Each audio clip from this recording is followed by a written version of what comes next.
The very word secrecy is repugnant in a free and open society. We decided long ago that the dangers of excessive and unwarranted concealment of pertinent facts far outweighed the dangers which are cited to justify it. And there is very grave danger that an announced need for increased security will be seized upon by those anxious to expand its meaning to the very limits of official censorship and concealment. For we are opposed around the world by a monolithic and ruthless conspiracy that relies primarily on covert means for expanding its sphere of influence, on infiltration instead of invasion, on subversion instead of elections, on intimidation instead of free choice, on guerrillas by night instead of armies by day. Its preparations are concealed, not published. Its mistakes are buried, not headlined. Its dissenters are silenced, not praised. No expenditure is questioned, no rumor is printed, no secret is revealed. For as a wise man once said, an error doesn't become a mistake until you refuse to correct it.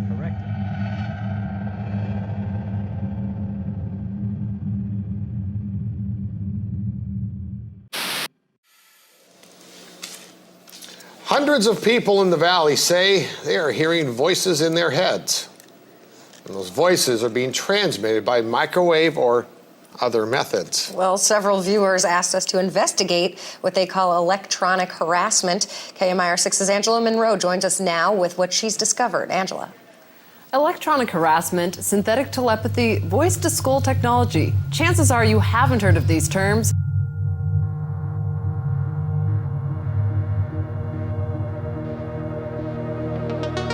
In the shadows, a silent menace lurks.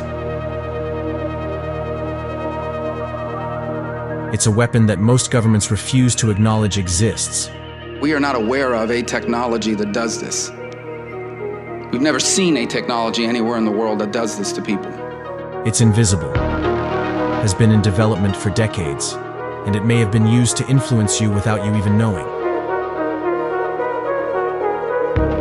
It's a weapon of mass destruction. It is believed to be the cause of Havana syndrome, but its capabilities don't stop there. It can create pain inside and outside the body, and send thoughts, images, voices, and video directly into the mind.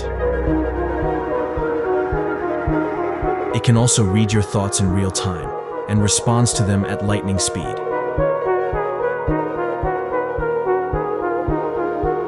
It is being combined with real-world psychological torment that includes gang-stalking or flash mobbing to drive people to despair, to suicide, or worse. It is used to torture people around the clock. Every minute of every day for years on end. This torture can include painful spikes and zaps that prevent you from concentrating on anything, or voices in your head that make disparaging comments to you all day, chipping away at your patience and self-esteem while making you paranoid about everyone and everything. Sometimes these voices pose as people you know, or even God.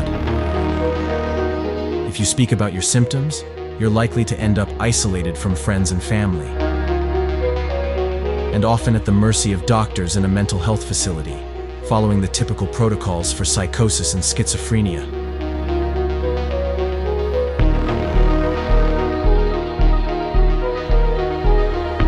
A growing group of people who are under attack from this weapon are refusing to be gaslit on this issue any longer. They're people who know they've been victims of a military-grade neuroweapon and a sophisticated psychological operation designed to destroy their life.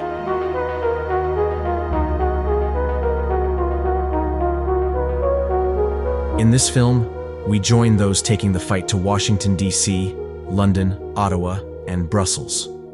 The question is, will anyone listen?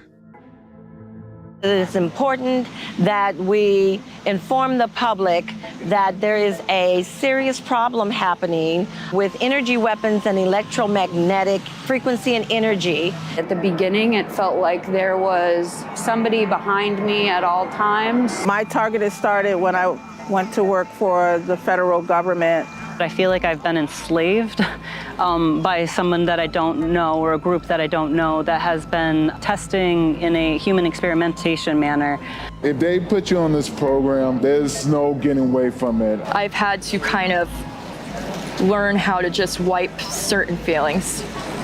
The program is so well executed that it is difficult for us as regular civilians to prove.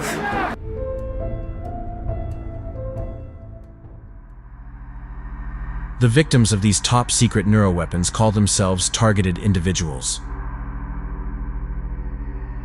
The experiences of targeted individuals tend to be a combination of symptoms that fall into three categories: audio-visual, physical, and real-world. Many people on the targeted individual program report both audio and visual anomalies, often voices, images, or thoughts sent into their minds. The images appear in the mind's eye, both when the eyes are open and closed. The voices are heard inside the head, not through the ears.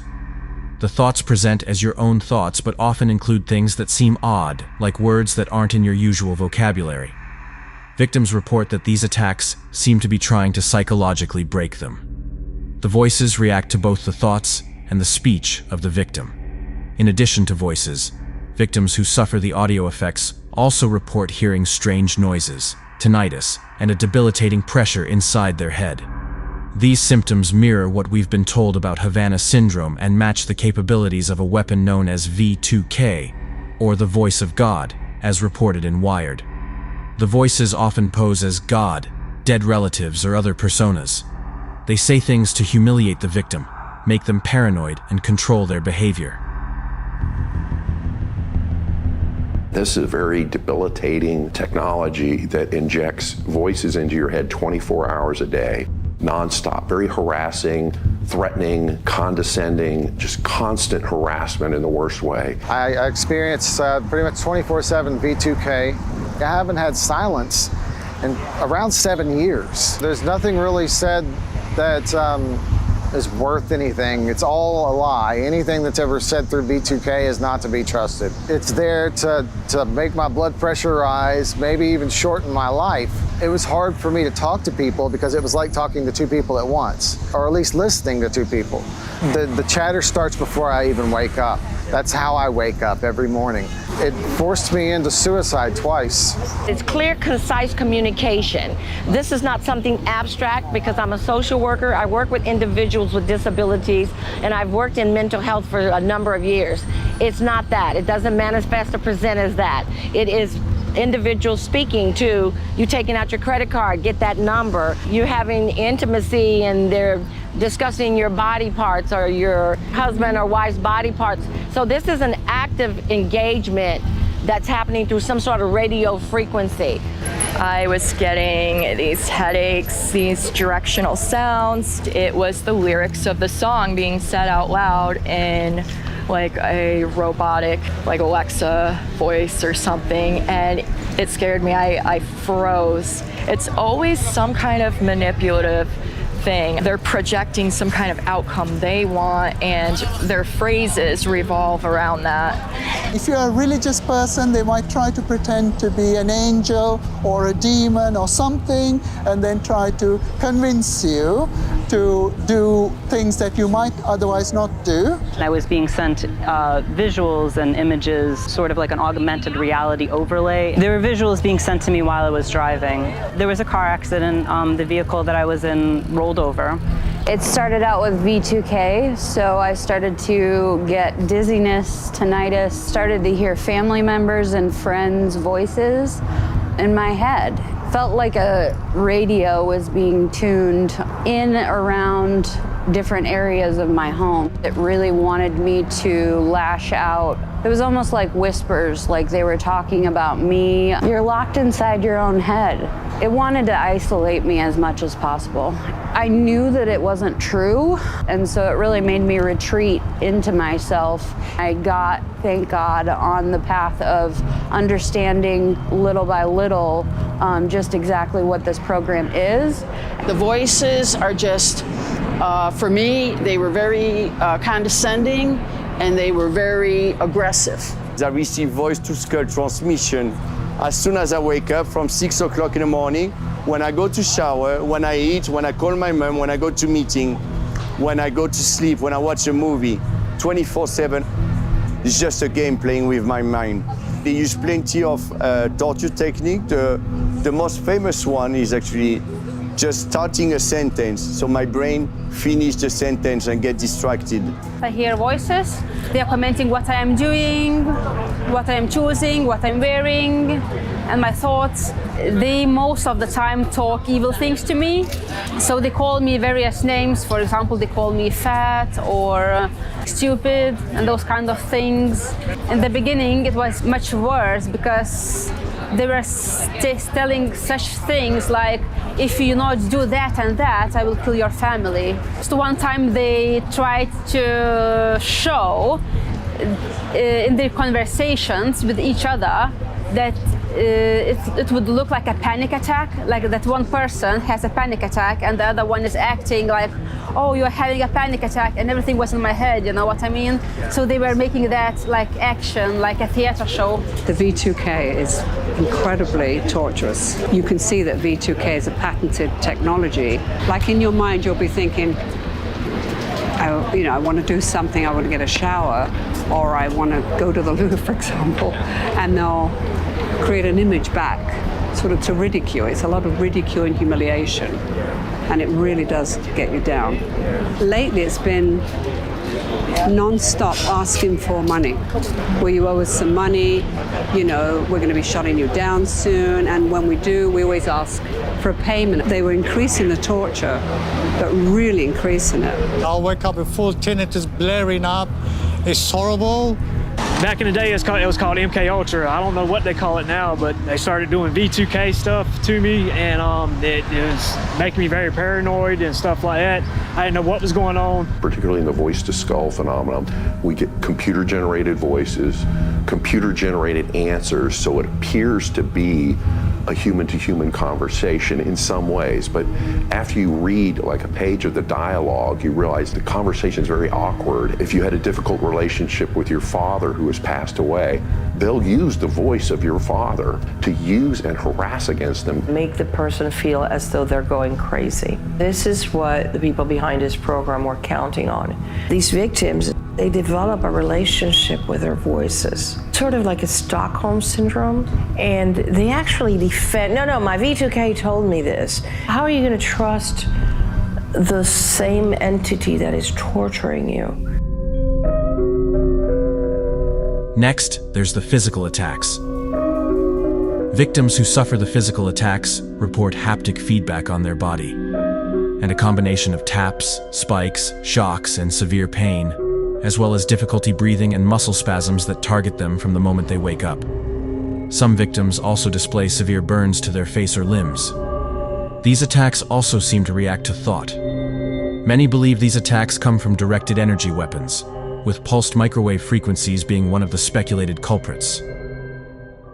During the first 6 months, when someone becomes openly targeted, they'll use very intense directed energy weapons on them, and it's very debilitating. These weapons are extremely painful when they dial them up. I can't even express how painful it is. For me personally, when I had that, imagine being in a fetal position on the floor screaming. When I say painful, I mean extremely painful.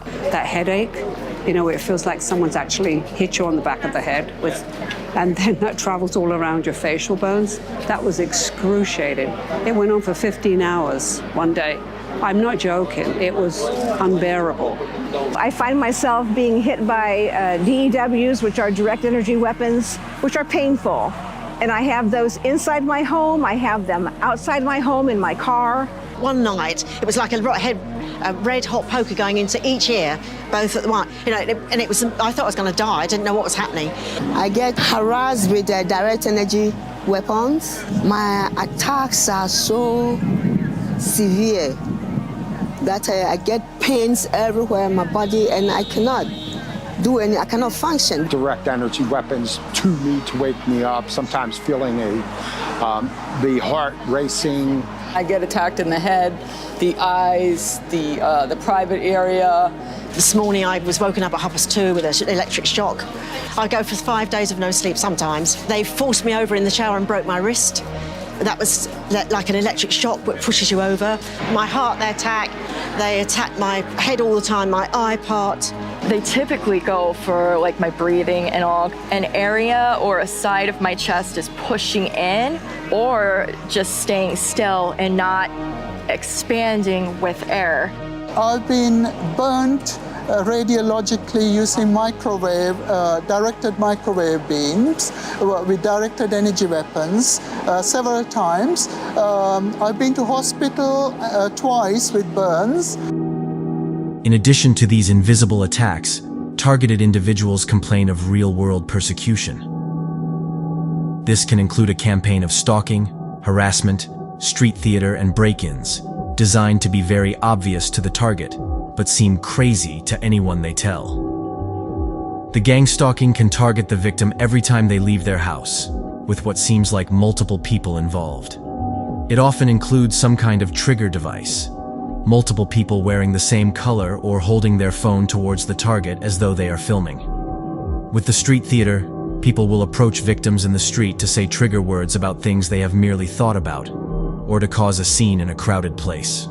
Victims can suffer from home break-ins where nothing is taken, but things are damaged, added or moved in a way that makes the victim question themselves. Many victims also report issues with their devices, which may switch on for no reason or seem to be hacked. This part of the program seems designed to make the victim feel as though everyone outside is a potential enemy combatant, and in turn, make them sound crazy to anyone they talk to.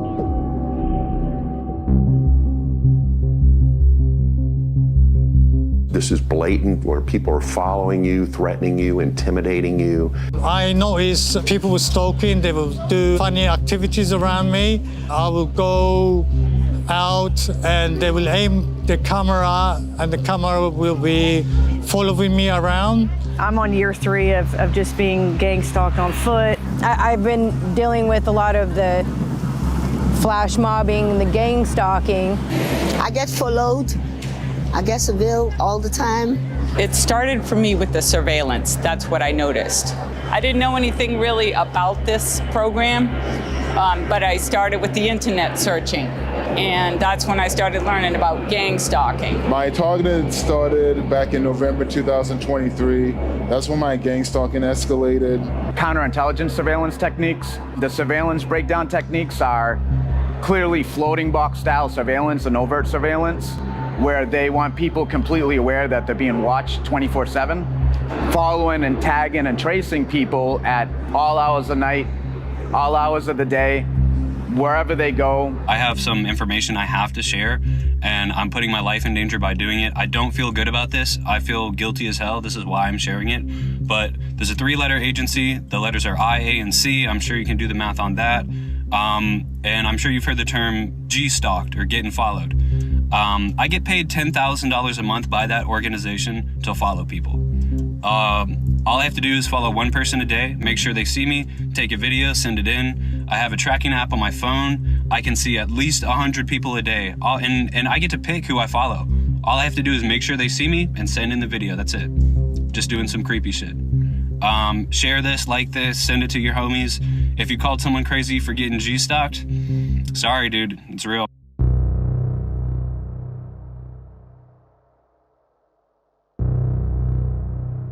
You have street theater that are just doing little things on the street to draw your attention.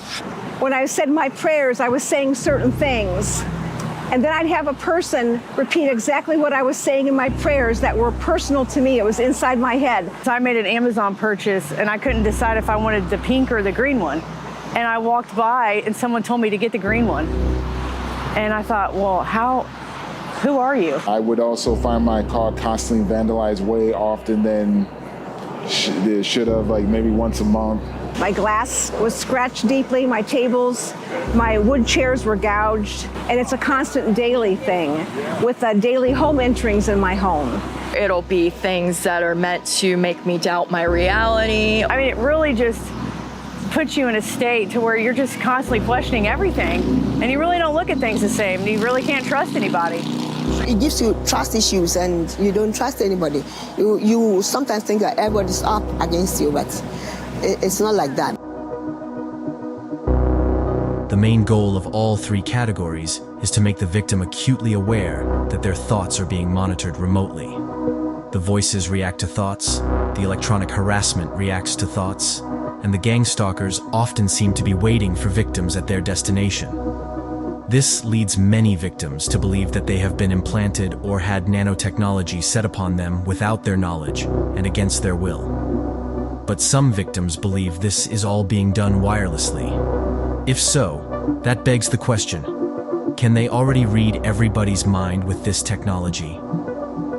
One thing is for sure, this program takes a heavy toll on its victims. The abilities of this weapon may sound like science fiction, but the outcome for victims is far from fiction. Very quickly, their lives become a living hell from which there is no escape. No privacy and no room to think, against a backdrop of physical and psychological torture. Years of their lives are stolen, their close relationships break down, and many end up unemployed and homeless. A significant number take their own lives.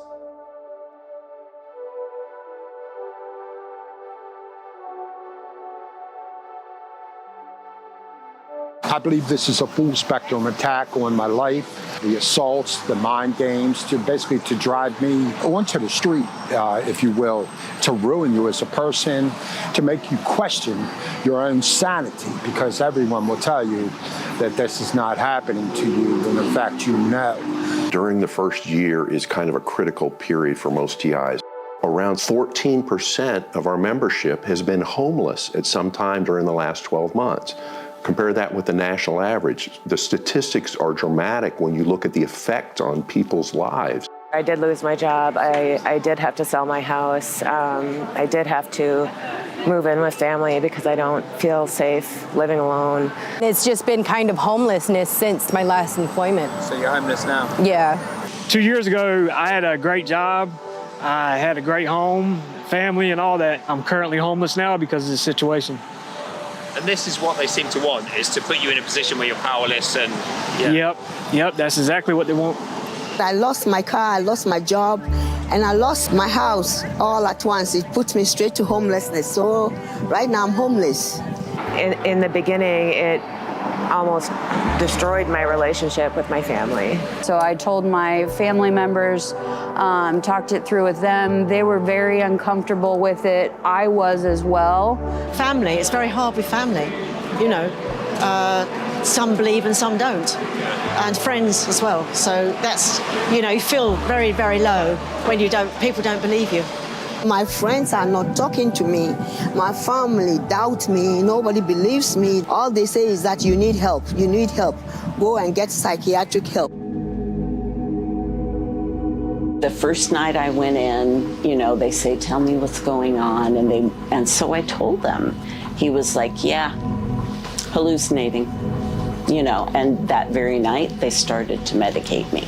It's just a foregone conclusion that you go in there and you tell them what's happening to you, and you get that diagnosis whether you have a mental illness or not. Don't tell me to see a doctor, I've done that. I've had a head scan, I've had all the other things. They can't find anything wrong with me, and they just think you're mental. And the police are the same. They're quite nice, they're not rude or anything, but you can see what they're thinking. My doctor, who I've been to for 20 years, knew that I was not mentally ill. If you're over 40, you're not just going to become schizophrenic right away, and she knew me all those years, so I'm very fortunate. Patients came to my office talking about Dr. Protestor. I started to feel, with no reason, skin burns especially in the face, arms. They were saying that they were hearing voices. Yes, I started at that time to realize something's going on that I don't know to treat as a physician. So we have to figure out what is going on. We're not the ones with the problem, it's the people targeting us because they believe that they have some kind of godlike authority to control someone's life.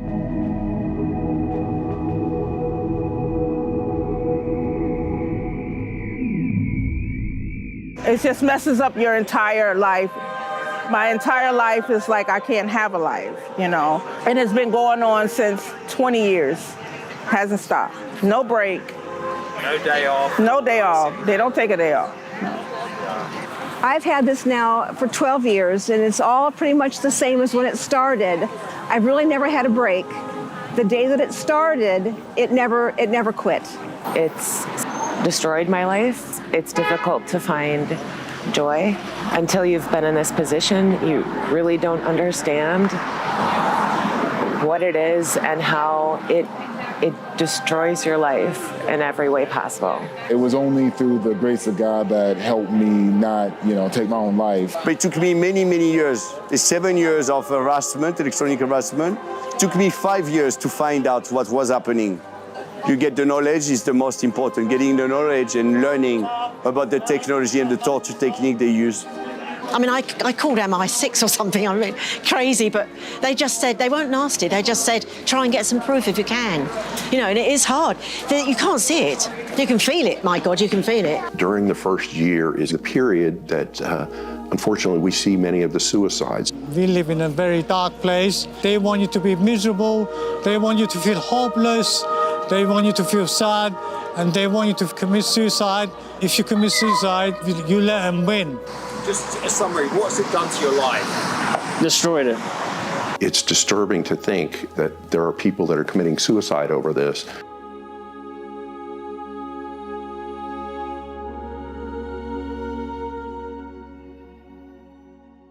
The media coverage of this program has been condescending and sarcastic.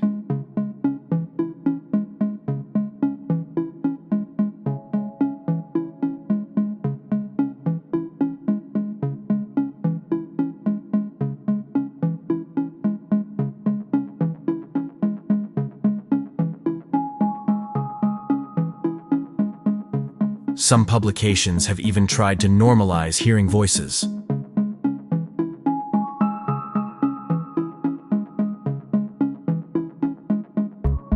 The Wikipedia page on electronic harassment includes phrases like delusions and psychosis.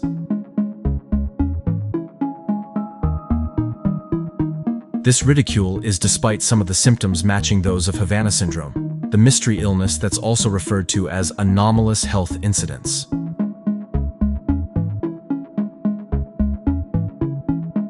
When Havana syndrome first hit the headlines in 2016, the initial CNN report mentioned victims heard voices. It's not just a very disturbing high-pitched noise, but there might even be voices or a message, a continual message that people have been victimized by, this sound, there's this kind of messaging coming from it. Many believe these attacks come from weaponized neurotechnology and directed energy weapons, with pulsed microwave frequencies being one of the speculated culprits of Havana syndrome.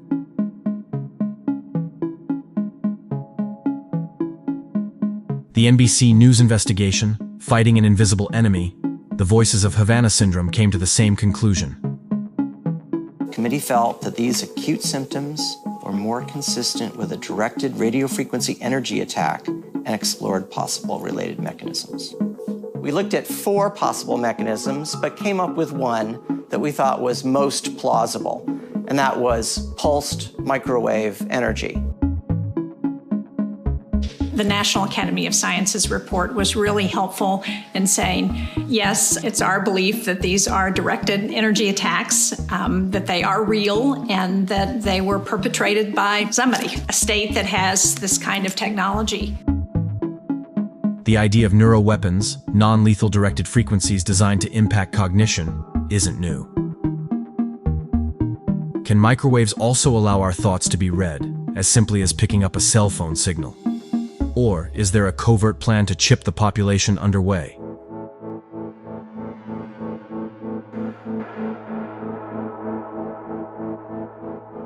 Many victims of these weapons believe they have been chipped without their knowledge. And thanks to the Obama administration's Brain Initiative, inserting technology into the brain became easier than ever.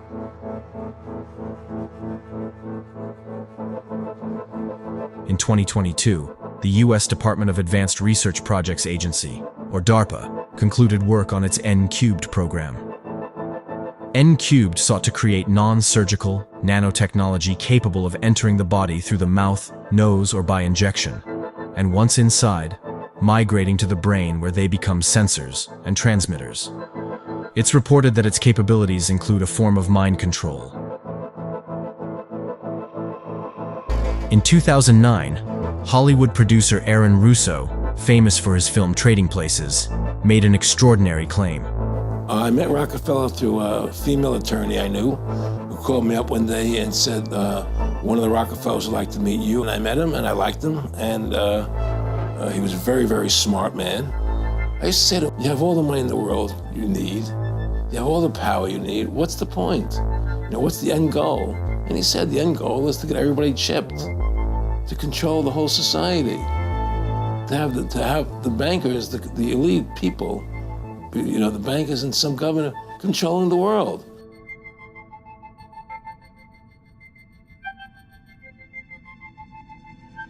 Curt Weldon, former congressman for Pennsylvania and former vice chair of the Armed Services Committee and House Homeland Security Committee, made no mention of chips when he recently told the Corbett Report that the U.S. and other governments around the world are working on directed energy weapons to control the mind.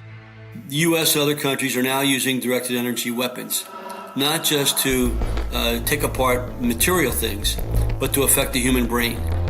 And the biggest concern I have for the future generations, and they're not aware of this right now, is there is work going on in America and around the world on the use of wave patterns to penetrate the brains of human beings to control their minds, their actions, without their having any ability to stop that from occurring.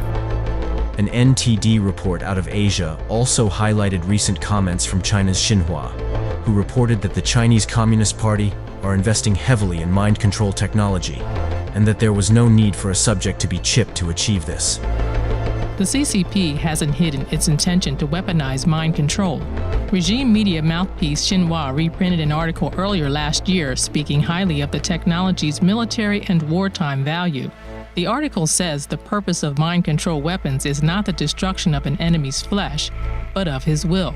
It also says the new technology doesn't require a chip implanted in the human brain. Instead, electromagnetic waves, light, sound waves, smells, among other things, can be used.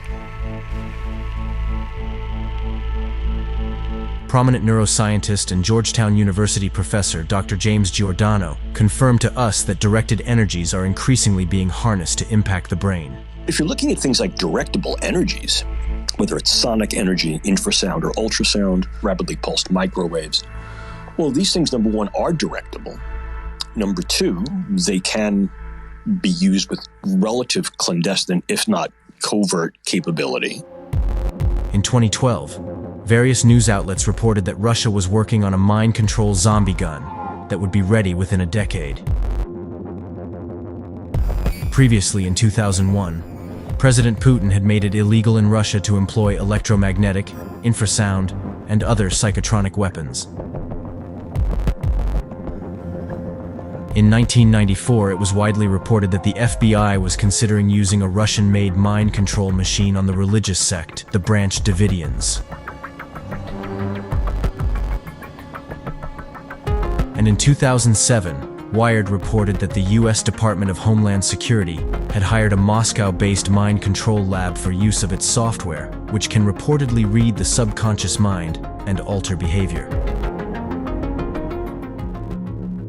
8 years after the first reported cases of Havana syndrome, the Counterterrorism, Law Enforcement, and Intelligence Subcommittee hearing on anomalous health incidents examined these weapons in a public setting. The victims are not just selfless public servants, but their spouses, children, including infants, and even pets. with a high-powered microwave system weapon that may have the ability to weaken, intimidate, or kill an enemy over time and without leaving evidence. 2012 intelligence information indicated that this weapon is designed to bathe a target's living quarters in microwaves, causing numerous physical effects, including a damaged nervous system. I am convinced that the evidence that exists in the classified arena directly contradicts the public conclusions expressed by federal agencies as to the origin, cause, and scope of AHIs. Former United States Army Lieutenant Colonel Greg Edgreen later spoke to 60 Minutes and said, "The Pentagon shut down many attempts to investigate and had demanded unachievable evidence for a weapon designed to be silent and invisible." Greg Edgreen, who ran the military investigation, told us he had the Pentagon's support, but the bar for proof was set impossibly high. I think it was set so high because we did not, as a country and a government, want to face some very hard truths. And what are those? Can we secure America? Are these massive counterintelligence failures? Can we protect American soil and our people on American soil? Are we being attacked? And if we're being attacked, is that an act of war?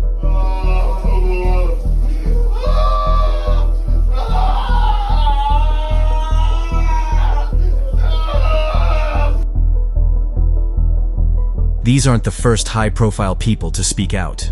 Former head of the FBI in Los Angeles, Ted Gunderson, was one of the first high-profile names to talk about gang-stalking.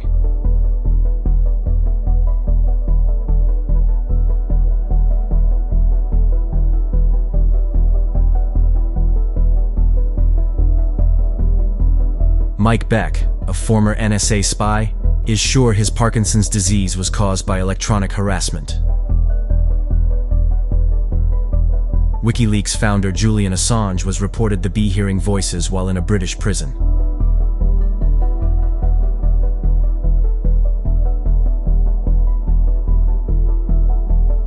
Former Raytheon employee Eric Hecker has also recently gone public.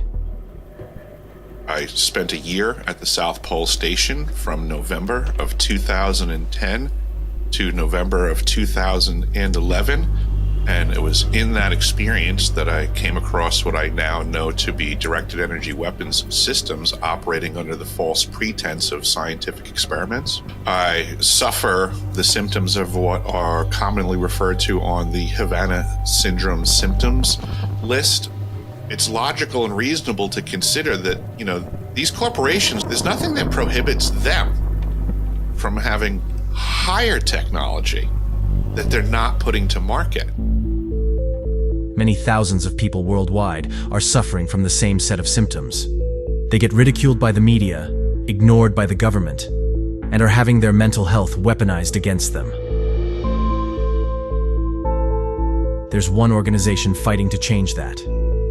Founded in 2017, Targeted Justice is a human rights organization dedicated to ending the weaponization of exotic neurotechnology and what they call a weaponization of government against American citizens. Richard Lighthouse and Anna Toledo are in Washington, D.C. to host their latest Targeted Action, an ongoing meetup and protest for victims of these weapons. Both victims of these weapons themselves, Anna and Richard are planning a week of activities in and around the U.S. Capitol to help raise awareness with federal employees and hopefully secure meetings with congressmen. Targeted Justice has come to Washington, D.C. before. We've had rallies. This year, we've had a much bigger audience, and this has been key to getting the word out and getting more exposure for what's happening. We have a mission statement at Targeted Justice that it's basically three-pronged. Expose these atrocities, educate the public and legislators, and shut down the program. We're advocating for freedom this weekend in D.C., just representing non-investigative subjects with Targeted Justice and hoping to end this targeting program. Please, whatever it takes, stop the targeting of innocent individuals in this country. Most people are just patriotic, conservative people that have been targeted. DHS has a $110 billion budget. And Rand Paul said, well, we asked about some of these contracts and some of these relationships, and they couldn't even say what they were about. Of course, because it's not that they didn't know, it's that they didn't want to tell you because they're illegal, because they are harassment, because they are organized stalking. You know, the people in Congress are the ones that are supposed to be saying, wait a minute, what are you spending all this money on? But there is absolutely no oversight. Innocent people are being put on the terror screening database watch list, secret categories 3 and 4. These are non-investigative subjects, everybody.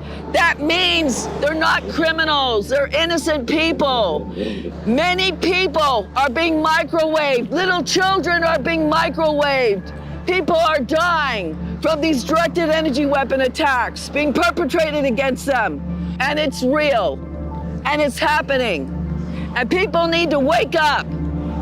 I'm excited to be here with Targeted Justice to get this program shut down. It's a vindication for those of us who have been suffering and tortured for too long. Include civilians in the Havana Act of 2021 because Havana Syndrome doesn't discriminate. FBI and DOJ, they're very much a part of the program. I honestly believe people at top do not know what's going on at the bottom levels. We've got to tell them what's going on. They don't know. So if the entire organization's not involved, it's the rogue elements that are sworn to secrecy that won't even tell their boss what they're doing. In a recent hearing, FBI Director Kash Patel stated that no part of the FBI was targeting innocent Americans. Director, yes or no, is the FBI still spying on parents at school board meetings? No, sir. Is the FBI still targeting Catholics? No, sir. Is the FBI still spying on President Trump? I don't believe so. Is the FBI still censoring Americans? No, sir. Is the FBI still targeting Americans for shopping at Cabela's or purchasing Bibles? Nobody is targeted for their faith. Is the FBI still targeting Americans who are pro-life? Nobody is targeting anyone for their beliefs. So how do people end up on this program? We're not sure there is a good reason or a valid reason. So it appears some people are just randomly chosen. What's more common is whistleblowers, people that make someone angry who knows that there's a terror screening database and knows how to make a nomination happen. I used to live in the country in rural Nebraska, and I started noticing some criminal activity taking place out there. Of course, I reported it to the police. They never saw anything, and I kept reporting it. The people who were operating out there figured out that I was the one who was calling. My life went from normal and even boring to really terrifying overnight. I was sleep deprived and I was scared. It took me a long time to figure out what was happening. I am a whistleblower. It kind of really destroyed my life, really. My targeting started after being a whistleblower. It was absolutely terrifying. I thought they were going to take my life. My targeting started after I retweeted something about the British monarchy. Very quickly after that, I was violently attacked in the street by two complete strangers, and I had to have stitches. I went into hospital. When I got back from having the stitches, the moment I closed the door, there was a knock, and it was a charity worker from a well-known British homeless charity. I thought he was going to give me the pitch. Very quickly, he went on to tell me how proud they were of their royal patron. At which point, my brain connected the two events, and I looked up, he looked me dead in the eye, and he said, yeah, as if to say, you've been warned. At that point, he walked off without finishing his pitch. Almost immediately after that, my gang stalking started. I was followed everywhere, people would be filming me, buying groceries, walking my dog. It got too much, so I moved cities, but the stalking followed me there. Not long after that, my electronic harassment started, and that's when the nightmare really began. I think we have a very serious problem in Britain. I think there is an abuse of power going on, and I think people need to be made aware of it, because it can come for anyone. Targeted Justice believe that individuals are placed on this program via the terrorist screening database, handling code 3 and 4. This system was established by President George Bush Jr. in 2003. They believe Section 702 of the Foreign Intelligence Surveillance Act enables some of the activities of this program. We've identified the treaties that were used, illegal treaties I might add, that were done by the State Department, DHS, and FBI to establish formal ties with foreign governments under secret treaties and make it classified. We identified specifically 8 treaties with 8 different foreign countries. They call it a science and technology agreement, but it's not about science or technology. It's about the name list on the TSDB. And that's what's being transferred to these other governments who agree to keep it secret and who agreed to use the names on that list as though these people were actually convicted criminals of some sort. These people have not committed any crimes. They're average people that walk the street, and they're being attacked with directed energy military weapons. It's concerning that these backdoor and side door treaties are being done. It's essentially null and void. It feels as if it's almost an extension of, say, like an MK Ultra brainwashing program and a mind control program. It wouldn't be the first time the U.S. intelligence apparatus has probed the brain sciences. In the latter part of the 19th century, it was discovered that electrical stimulation applied to discrete points along the Rolandic fissure, the so-called motor area of the brain, would elicit motor movements. MK Ultra was a clandestine program driven by an audacious and chilling ambition to master the art of mind control. Initiated in 1953, MK Ultra sought to create a real-life Manchurian candidate, a programmable assassin who could be triggered to act without conscious awareness, a perfect weapon in the escalating Cold War with the Soviet Union. Declassified documents reveal a sprawling operation, with experiments conducted in universities, hospitals, and secret facilities across the United States and Canada, all shrouded in secrecy to evade public scrutiny and moral accountability. Some of the experiments remain classified to this day, and files were famously destroyed by CIA Director Richard Helms and the head of MK Ultra, Sidney Gottlieb.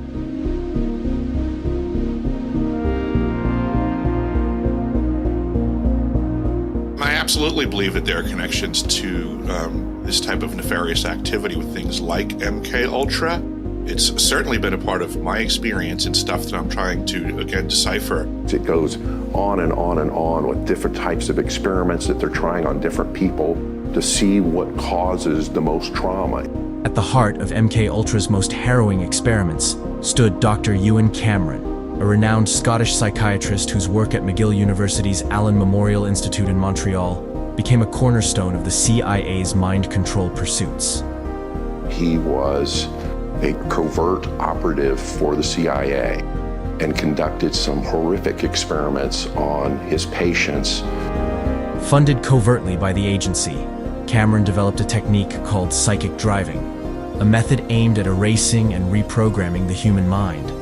This type of horrific experiment would be followed up by what Dr. Cameron called psychic driving. What that really is a repetitive message. Between 1948 and 1964, Dr. Ewan Cameron conducted mind control experiments on his patients at the Allen Memorial Institute. They were financed by the CIA and the federal government. At the time, the medical team used drugs and repeated messages to alter the brains of their guinea pigs.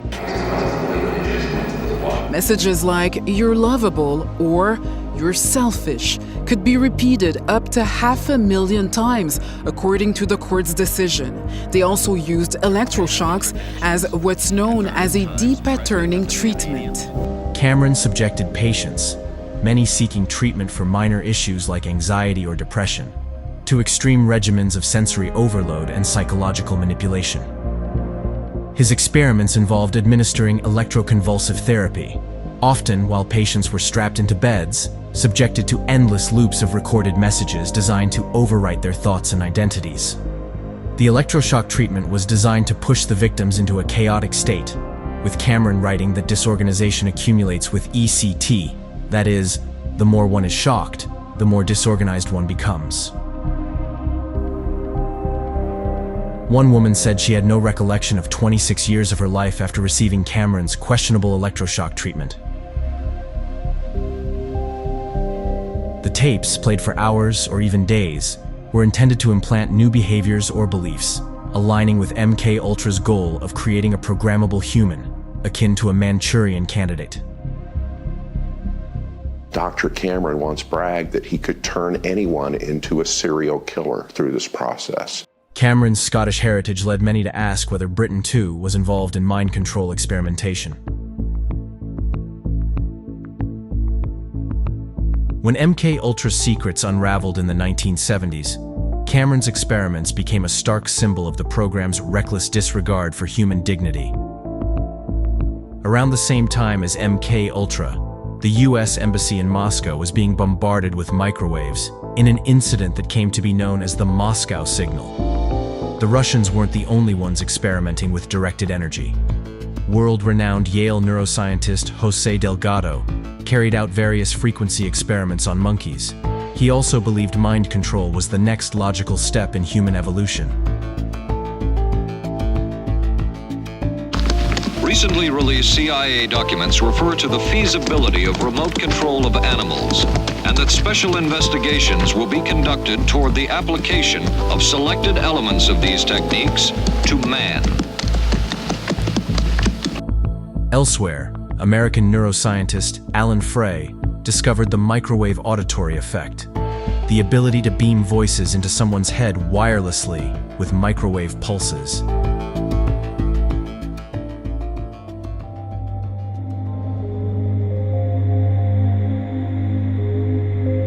MK Ultra wasn't the only time mind control hit the headlines in the 70s. The CIA commented that they believed there was an attempt at mind control on a member of President Nixon's inner circle.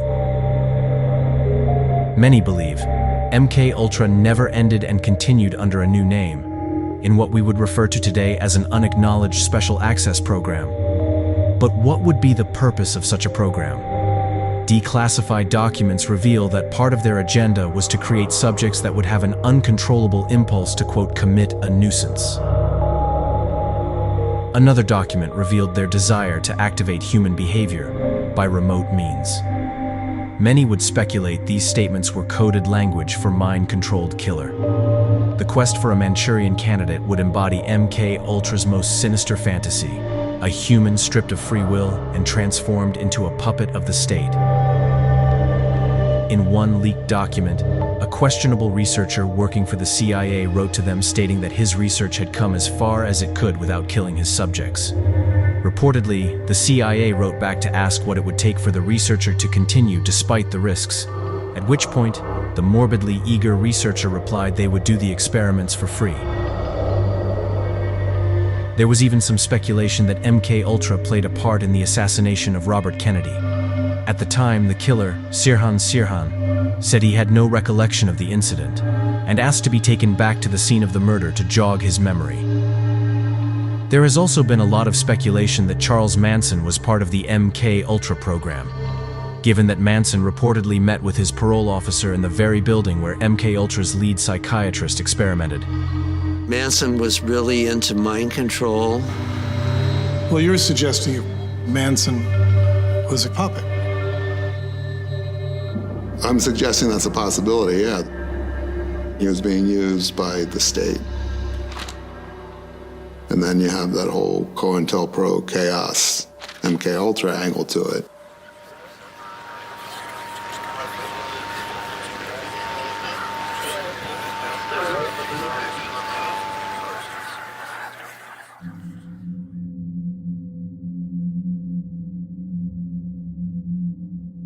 Could mind control, and in particular wireless frequencies, be used to create a puppet-like killer? What could drive your everyday person to kill? Potentially a voice inside your head posing as God.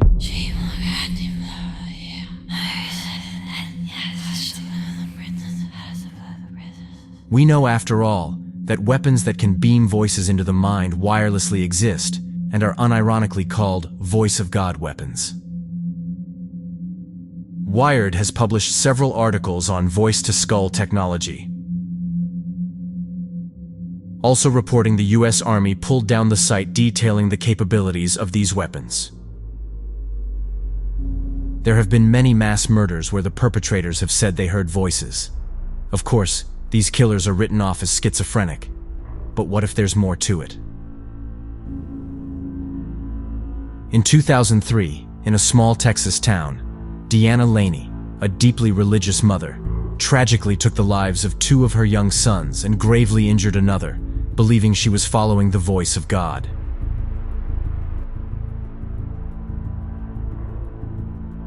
In Canada in 2008, Will Baker, a man tormented by insistent voices in his head that he believed were divine commands, tragically ended the life of a fellow bus passenger in a brutal attack.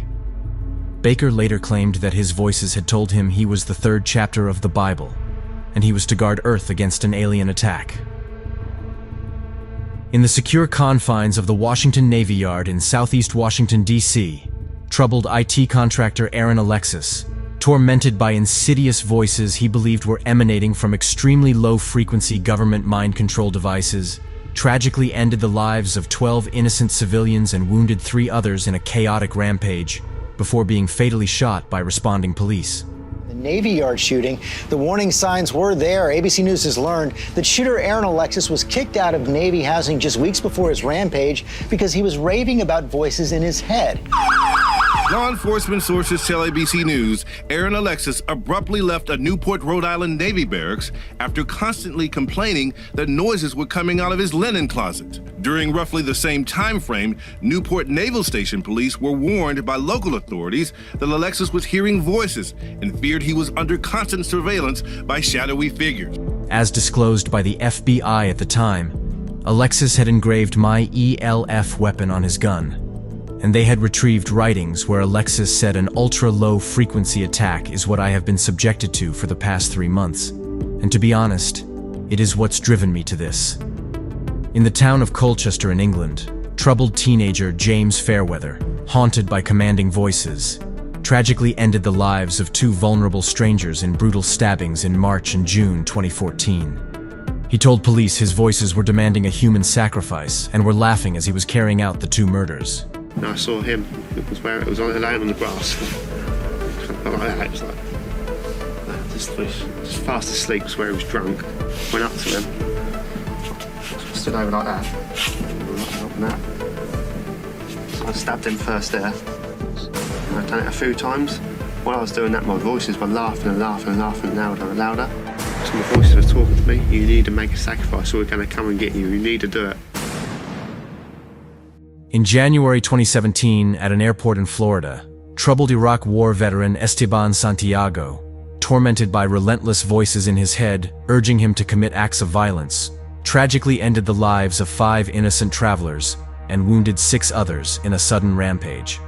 Santiago had visited the local FBI to report that his mind was being controlled by a U.S. intelligence agency and that the CIA had been making him watch ISIS videos, presumably in his head. In Maine in 2023, troubled Army reservist Robert Card, tormented by relentless voices mocking and ridiculing him, tragically ended the lives of 18 innocent people and wounded 13 others in devastating attacks on a bowling alley and a bar, before taking his own life 2 days later.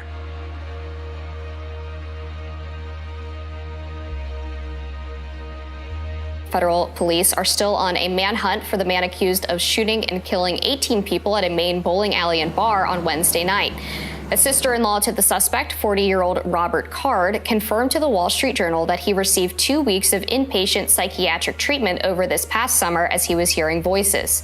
She said he started believing he could hear people say awful things about him. More recently, 34-year-old DeCarlos Brown Jr. murdered Ukrainian refugee Irina Zarutska on a subway in North Carolina. While there are no mentions of him hearing voices, he spoke to his sister after the murder, where he claimed the government had put materials in his body. So you said something in your body did what? Nah, the material, feel like the material used in my body to stab the lady. While there's no way to prove any of these murders were the result of V2K, or psychotronic neuroweapons. For targeted individuals, the details of each case are striking. There are, however, 2 incidents where the shooters have been self-identified targeted individuals. In 2014, in Tallahassee, Florida, troubled attorney Myron May, tormented by voices convincing him he was under constant government surveillance, tragically wounded 3 innocent students in a sudden shooting spree before being fatally shot by responding police. Before the shooting, May emailed videos and letters to contacts outlining his belief in being a targeted individual. It's with a heavy heart that I am in front of you now, kind of my last words. You see, I am a victim of covert harassment and electronic harassment and gang stalking. I'm what's called a targeted individual. As sick as this may sound, I've even had stalkers follow me into church. I would hear voices in my apartment explaining what it was that I was doing. If I went to the kitchen, they'd say stuff, oh, he's headed to the kitchen now. Or if I went to the bathroom, they'd, oh, he's headed to the bathroom. We are subjected to torture daily. Father, I ask that you forgive me my sins, all my past sins, all my present sins, and all my future sins. Less than a week before the shooting, May asked on Facebook, "Has anyone ever been encouraged by your handler to kill with a promise of freedom?"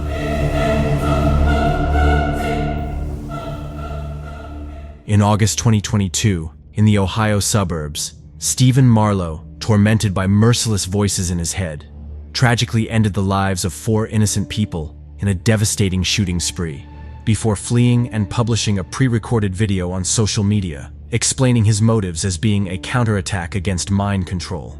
We have been attacked by this weapon our entire lives, and the attack against me personally is one of the most vicious attacks a human being has ever faced. I have tolerated the most inhumane torture in hopes that the FBI and CIA would come to my defense, but they have failed to come to my aid. My only hope is that you come to understand what has happened here. When the world realizes what has happened, there will be justice, but I cannot sit by and be a victim any longer, and I refuse to sit by and do nothing while my nieces and nephews and the rest of my family are operated on with mind control. Our thoughts are not private. It is disgusting and it is cruel. I will be launching the first counterattack against mind control in human history. I want to be very clear, this will not be an active shooting event. I will be executing some of the people responsible for activating shooters. If I can help another targeted individual fight back against telepathy, then the sacrifice will be well worth it. The most horrific weapon ever made is being used on human beings, and if you ever learn the truth, you will understand what I did here to protect myself and my family. Get this out to other TIs, other voice hearers, so the world has a chance to fight back. To my family, especially my nieces and nephews, I want you to understand that what I do here, I do for your future, and hope that you can live a life free of mind control. If the subject doesn't know they're under attack, a weapon that wirelessly projects voices directly into their mind could be influential, especially if the voice is posing as God or promising freedom in exchange for a human sacrifice. Are wireless frequencies and directed energy weapons being used to drive people to commit acts of violence? And if so, to what end? Repetitive messaging through people who are highly suggestible, is a CIA term, can be converted into mass murders or mass shooters. It is my personal opinion that the CIA is still doing this. People say mind control. Like, I don't imagine that somebody can shoot a beam into your head right now and make you do something specifically. I think of it more as manipulations, and some people are more susceptible to those manipulations than others. Somebody asked me, why would the CIA or whoever's doing it, why would they want to carry out shootings? And the answer is very simple. They want to disarm the population. I'm completely convinced that they are actually Manchurian candidate type programmed individuals who are targeted and then programmed to carry out false flag operations to frighten society, frighten the public, and create public concern so that on the back of that public concern, they can bring in tighter regulations and rules, curtailing human rights and your freedoms. Many targeted individuals testify to a manipulative nature to the torture they endure. One thing's for sure. This program is designed to drive people to the brink, where they'll do anything to make it stop, potentially even kill.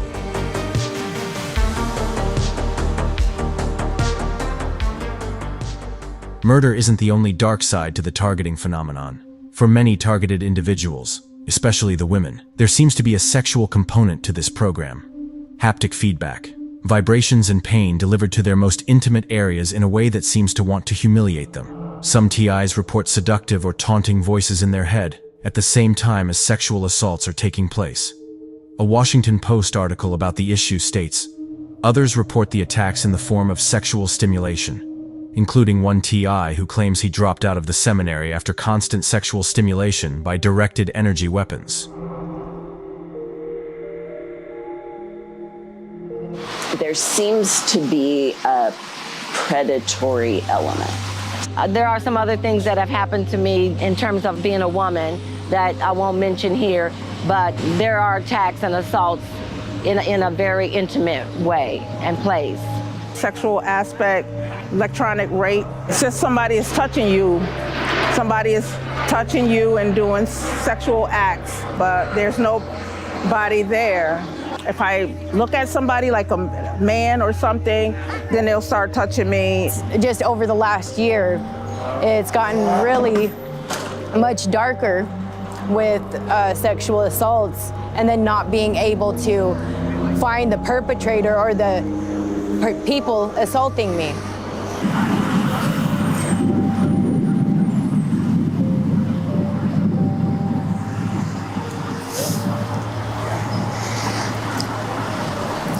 It hurts, and I'm a human being. Yeah, you're talking about like the electromagnetic, the rape and that? Yeah, that's, oh my God, that was kind of on the onset that I became aware of that. It was like I could feel it in my backside and my front side. And in the very beginning, it was, they wanted me to know. It was like I could feel this vibrating, just.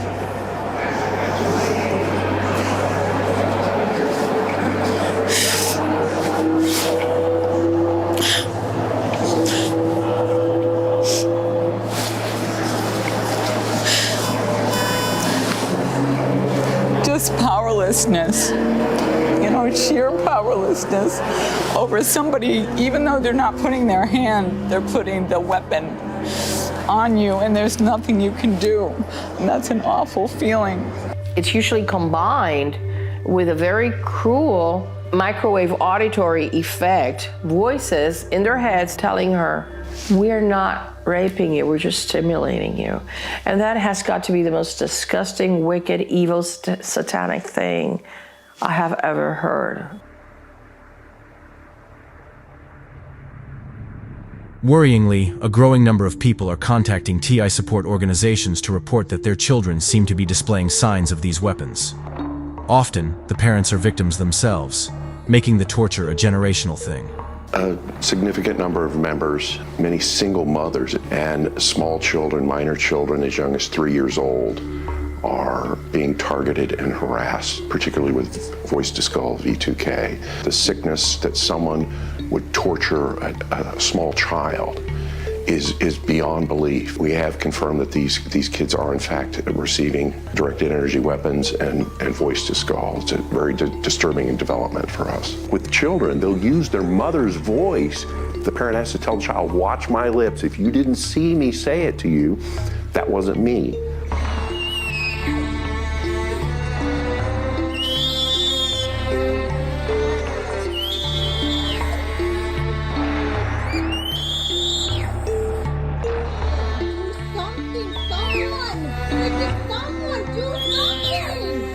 The youngest we have record of is as young as 3 years old. What they do is that they beam voices at these children's, and they say things to them. For example, one of them would say, "They're gonna eat my stomach. They're telling me that they're gonna eat my stomach." Another mother tells me that her 5-year-old tells her she never has a quiet moment in her head. Like, imagine a child 24/7 having these voices going on. Not to mention the damage to their developing brains, because this is perpetrated with microwave beams that are being directed at young minds. So, what evidence is there that these weapons are at use in the cases of TIs? And who could be running a program so unethical, and that breaks every human rights treaty in existence? A 2018 Freedom of Information Act request by a muckrock journalist sent to the Washington State Fusion Center yielded an unexpected cache of documents on Antifa, the so-called anti-fascist movement that was recently declared a terrorist organization. The leak included several pages on psychoelectric weapons, detailing electromagnetic assaults capable of remote mind control, voices, induced pain, and even forced memory blanking. When asked about the documents, the Fusion Center went silent.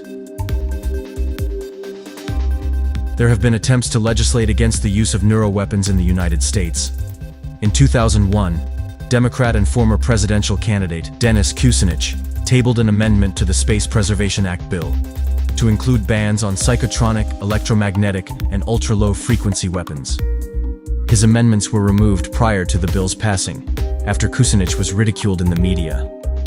Also in 2001, former chief scientist at NASA's Langley Research Center, Dennis Bushnell, tagged microwave attacks on the brain as part of a future warfare presentation to the National Defense Industrial Association about future strategic issues.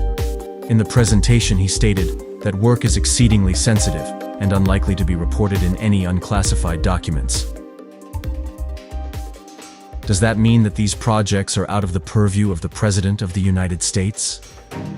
Targeted Justice has repeatedly claimed that the TI program falls under a top-secret clearance named Ultra, as in MK Ultra, just below top-level clearance Majestic, above the security clearance of the U.S. President and Congressional Intelligence Committees, making them a violation of the U.S. Constitution.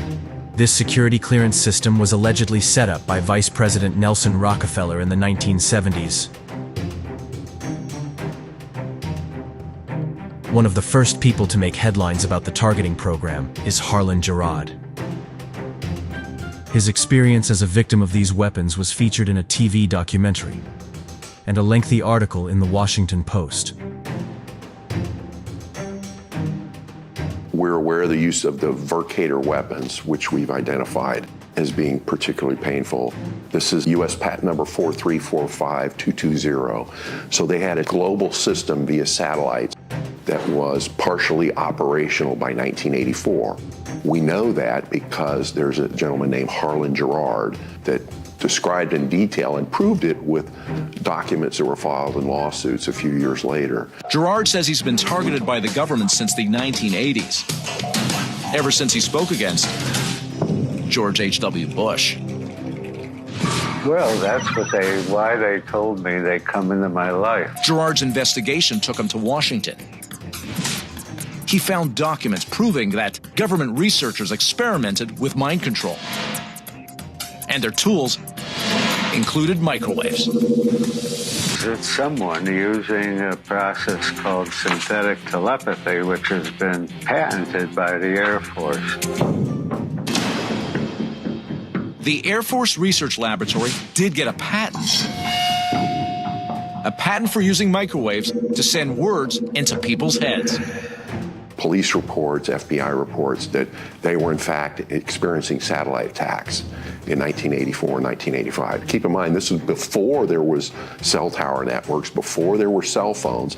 They were amazed that they could be tracked on the ground so precisely and attacked on the top of their head 24 hours a day.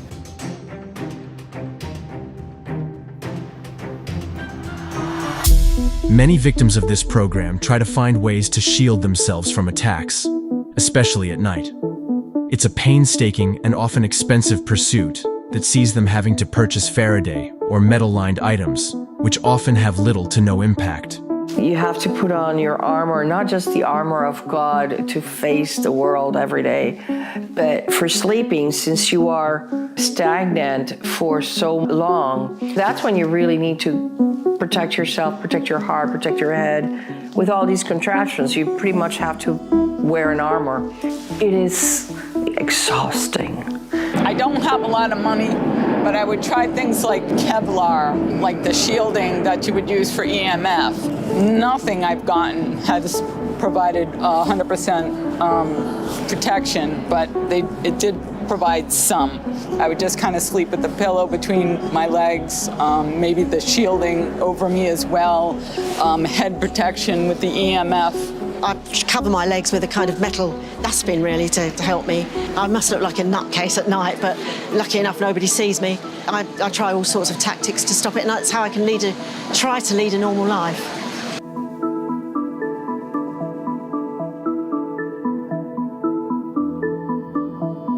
Paolo Fiora lives in Britain. He has organized a protest for targeted individuals outside 10 Downing Street in London, home of the British Prime Minister. I've been trying to organize the people getting together today. You know, I've been targeted for a very long time. I started getting targeted in Italy, where I was born in Italy. Robert Gogerly says he sent a report of what was happening to him to the British Prime Minister's office. And almost immediately a police officer contacted his doctor to inquire about his mental health. I decided I'll create my own report, which is here. I decided to then send it to our Prime Minister here at number 10 and to the Houses of Parliament, to all the ministers. The police then contacted my doctor, inquiring from my doctor, have I got a mental health condition? I have direct evidence the police actively removed these reports from being brought to the attention of our elected Prime Minister and our elected members of Parliament who forms the cabinet. The British researching into the use of microwave weapons, and in the 80s mass producing these microwave weapons, which are used by British intelligence now on members of the general public. Microwave technology is perfect because with the use of microwave technology, the Russians and later the Americans found that at a flick of a switch, you can control behavior. You can make someone manic, you can make them suicidal, you can make them obsessive, you can make them compliant and submissive, all at the flick of the switch. It's alleged that Marconi Electronics Systems were producing microwave weapons in Britain in the 1980s. And that may explain why 25 of their scientists died in mysterious circumstances in what became known as the Marconi murders. Interestingly, of course, Marconi were involved in the Strategic Defense Initiative, which is the so-called Star Wars project. So yeah, I think it's definitely possible that Britain were manufacturing these weapons and testing them on their own population in the 1980s and through to the current day. That's certainly my experience. The British government recently posted an ad hiring for directed energy weapons communications role. Over in Brussels, another organization representing targeted individuals is ICADER, led by Melanie Richen. Melanie is taking the concerns of targeted individuals to the UN and has met with them several times.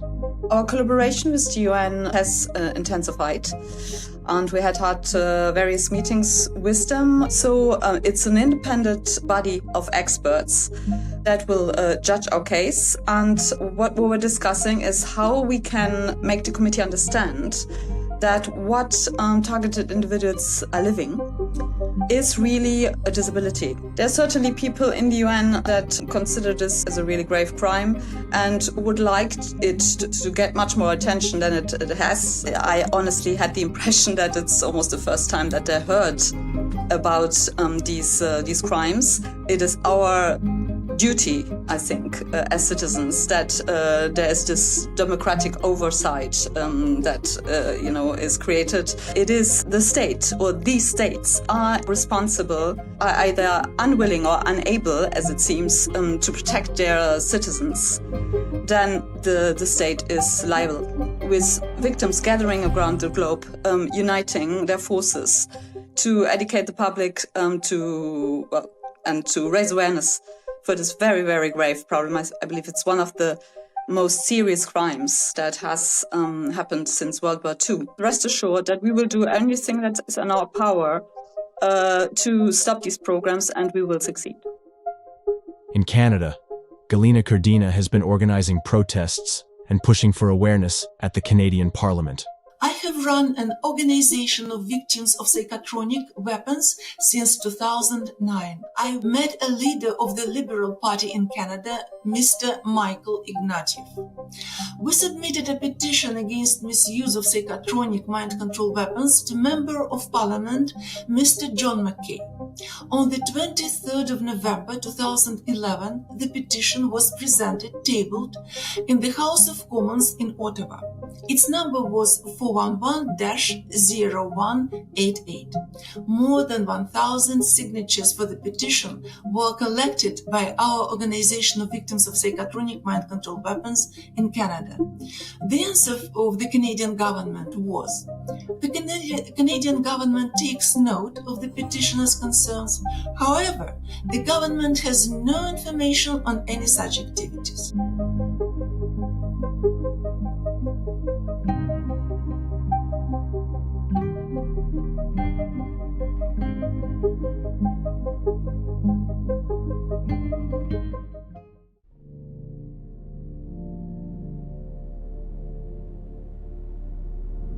Back in Washington, D.C., Richard and Anna have gathered the largest targeted individual rally on record, with attendees coming from across America to stand up for their rights.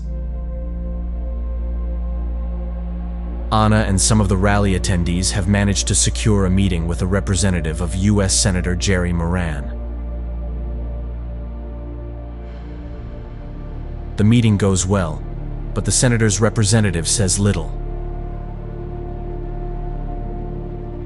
Anna and one of the rally's attendees have managed to secure a second meeting, this time with a representative of Senator Ron Johnson's office. When the meeting starts, Anna doesn't hold back. This is a travesty happening in America. It's a Stasi state and it needs to stop. This is about doing what's right. Let's investigate if there are civilian victims of Havana syndrome in the United States. As you know, President Trump on January 20th, among the dozens of executive orders he signed one very important one, which is against government weaponization. Why did the FBI create InfraGard? So that they are exempt from FOIA. Why doesn't he bring witnesses to testify that are victims of government weaponization, such as myself and normal Americans that have no ties to terrorism, to testify and say how our lives have been obliterated by these criminals? The meeting ends without any next steps. I'm gonna bite my tongue. We're in Washington, D.C. We just had a meeting with Legislative Council with Senator Ron Johnson's office. Unfortunately, he wasn't able to make the meeting, so we met with his representative.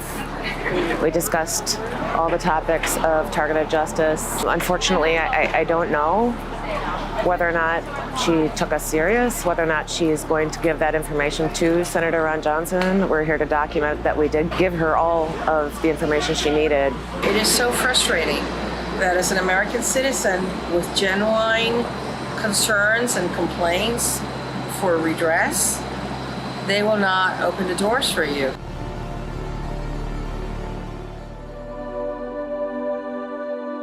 The voices of targeted individuals are getting louder and more credible. Our elected representatives can't ignore them for much longer.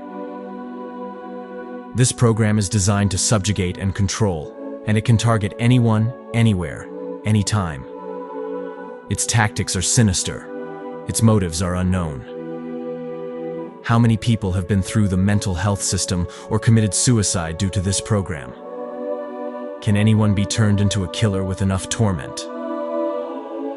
Can the world's governments or secret societies now deploy sophisticated militia-like tactics and military-grade neuroweapons to ruin someone's life in the most hideous, cowardly, and satanic way? And the most important question of all, could this become a global mind control program? I know it sounds fantastical and maybe beyond belief, and it's probably scary to even think about, but the truth is, this is real, this is reality. You or someone you love and care for can be a victim of this. Once I realized how big this thing is, I couldn't look away anymore. I had to do something. These folks are criminals. Every single one of them need to be in jail. And I'm so disappointed in our government. This is probably one of the most threatening things that could ever happen to a man, because you don't have privacy of thought. And if they can manipulate your thought, they can manipulate your speech. You think it's normal people have access to your thoughts, have access to your life, follow you and torture you. This is the technology that can be easily used to control and manipulate and monitor the population. This is a torture program. It's horrible. It's absolutely horrible. No one deserves this. No one. I'm an old lady. I'm in my 70s. You know, what on earth could they got to gain from someone like me? You know, it's not really hurt anybody at all, done anything wrong. You've realized the potential to control the masses without their knowledge, radiologically, remotely, and you are making full use of it. Now, that's not democracy, and it is moving towards a silent dictatorship. I mean, right now we're the guinea pigs, right? But they're not going to stop there. They have a plan in place. They're using this for something big. These people, there's 278,000 people on the unacknowledged terrorist database, category 3 and 4, which even the president does not have access to. I believe there's a high probability that the technologies are not controlled by the governments of any nation. So yes, I believe it's possible that this stuff is above the president and he does not have access to it. I think more and more people will experience it. People will believe that they have psychosis. There's only so many people you can dismiss as delusional and crazy. It's a weaponization of the government. I don't think they're going to get away with it because it's such a violation of human rights. They are psychopaths. They have no empathy, no compassion, no feelings. I think we have to operate now on the assumption that they can read our thoughts, everybody's. Our existing wireless communications infrastructure runs on microwave. Your cell phone runs on microwave. If they have discovered a way to pick up brain signals on the microwave network, that is a serious breach of the social contract between governments and their citizens. The first thing they've done with this technology is use it to oppress people, which raises serious questions over who's in charge and what their intentions are for regular people. Despite the growing voices of victims, court cases fighting this torture program have fallen flat. Attorney Ana Toledo has been following the legal battles closely. There have been over 500 lawsuits that have been thrown out. Some are about the voice to call. Some are about the gang-stalking. Since most of these lawsuits have been pro se, so without an attorney, they get called by the court delusional, fantastical, crazy talk. They get dismissed. The commonality of these lawsuits should have raised eyebrows in many courts. There's no language or protections against wireless neurological attack. So you've got so many places in the world, such as Chile, that are building these laws into their constitution. We asked victims what they would say to their cowardly torturers if they ever met them face to face. If I was to say something to the people who had targeted me, I would say that I'm not your slave. I don't think there's anything we can honestly say to them because they are absolutely insane to think this and do what they are doing to innocent people, not only senior citizens, but children. It's a slow, painful death. The ultimate goal is to destroy the person. This is wickedness and this is evil, and it has to stop. This has to stop. How can you live with yourself? How do you sleep at night? I don't understand how you can do it. I really don't. But I'm going to still hold on to my humanness till I take my last breath. If I had a chance to confront them, and I don't know that I would say anything, because I feel like that's what they want. They want a reaction from me, and I just don't even want to give them one. There was a time where I wanted to yell and scream at them and cuss them out, but I wouldn't even give them the time of day, honestly. I would say you're going to be stopped. They know about you.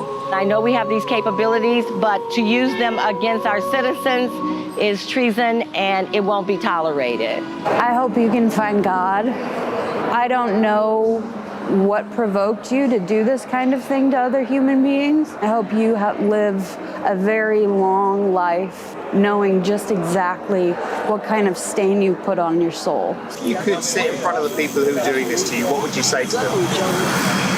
I'll see you in court. Have a conscience. Have a conscience. Enough is enough. As a Catholic, what do you think the consequences are for their soul? Well, I'll leave that up to Jesus, who sits at the right hand of our Father. And I can't talk for them, but I don't think their outcome is good. Steady up on it. Look at the evidence. Look at the witnesses, the testimonies of how damaging it is psychologically and physically to a person. Once you understand it and do the research, you can rise above it. I believe prayers helped a lot. It's like I'm being attacked right now as we speak, you know, and but you tend to get used to it in a dysfunctional way. Just trying to help fight this thing, you know. It's truly a sick and evil program, and what they do to people needs to be known. But I know that there are people who've been so destroyed physically and mentally by this program, they can't fight for themselves. We don't know from where it's coming exactly, but the only way that we can support these people is to understand that they are not crazy. They need support. Repent while you still have time.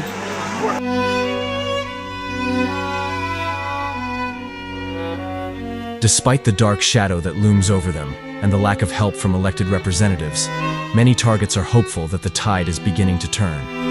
Why is fighting this so important, so close to your heart? Because I cannot conceive myself of being a slave to this program. You know, I'd rather die. I'd rather die standing than live on my knees. You know, I'm not gonna stop this fight. Nobody could make this up. Nobody can go around claiming to be a victim of this if it wasn't true, because it's so horrific. No court of law would give a warrant to any agent to go into the brain of somebody and know what they're thinking. You cannot so much as pray to God, have an intimate conversation with God without these criminals listening into it. That's the ultimate violation of the most sacrosanct thing you can have, and you don't even have that anymore.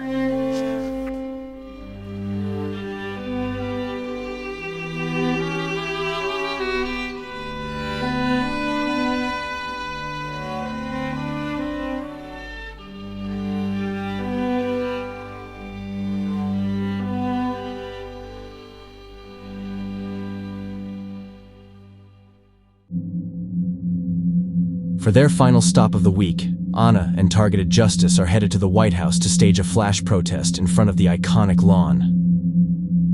Electronic harassment is perpetrated through the use of directed energy weapons. Voice to Skull, which is a patented technology which beams voices to the heads of people, subliminal messaging on the population to weaponize mental health and tell people that they're going crazy, but they're not.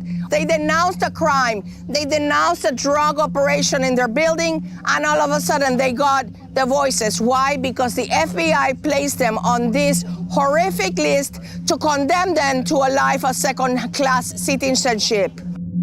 Does the President of the United States and other world leaders know that mind-reading and influencing technology exists? Could it be being used on them? And who has majestic level clearance that supersedes the president? If China can disclose these technologies, why can't we? If Russia can make the use of these weapons illegal, why can't we? There's a demon at the gates. This technology has the potential to be used on both mass populations and individuals. And if indeed these attacks are coming from our existing communications infrastructure, as many believe is the case, then we find ourselves already caught in the mousetrap. The question is, who's at the controls? As much as they have so much influence and access to doing bad things to us, ultimately the control is within us. I believe that with Tulsi Gabbard and the current administration, this is going to get exposed. Nobody's going to be made whole because the scars are too deep. It's torture on an incredible level. This technology that includes subliminal messaging can be used as a global mind control network. It's very real. It's happening right now. It's already being used on the American and European populations. It has the potential to be the greatest threat to mankind ever, because once you get this submissive compliance, it's very easy to accomplish some type of power takeover. This isn't okay. We're not free. I'm a veteran. This isn't the country that we fought for. This isn't the freedom. You know, when does this program end? Who's going to step in? Who's going to do something?